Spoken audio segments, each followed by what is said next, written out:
Maligayang pagdating sa mga kwento ni Kuya.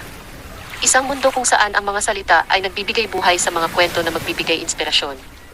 Mag-enrich sa iyong kaalaman at magpapalawak sa iyong imahinasyon. Dito, tayo ay maglalakbay sa mga kakaibang kwento na magdadala sa atin sa iba't ibang lugar ng emosyon at mga ideya. Handa ka na bang sumama sa amin sa kakaibang mundo ng panitikan? Isang araw, sa isang maliit at tahimik na bayan, may isang matandang lalaki na si Mang Pedro. Si Mang Pedro ay kilalang mahilig manghuli ng isda. Araw-araw, siya ay naglalakad patungo sa malapit na ilog, bitbit ang kanyang mga kagamitan sa pangingisda.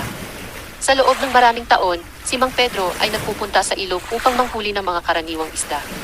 Ngunit isang umaga, habang siya ay tahimik na naghihintay sa kanyang bangka, biglang may naramdaman siyang malakas na paghila sa kanyang tali ng pangingisda.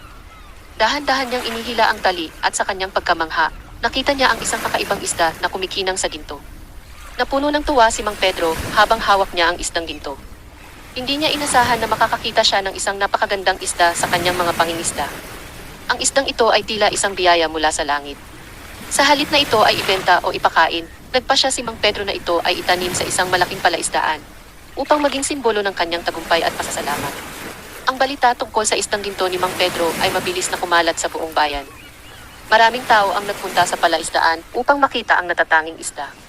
Ang isdang ginto ay naging isang atraksyon at nagdulot ng tuwa at inspirasyon sa mga tao sa bayan.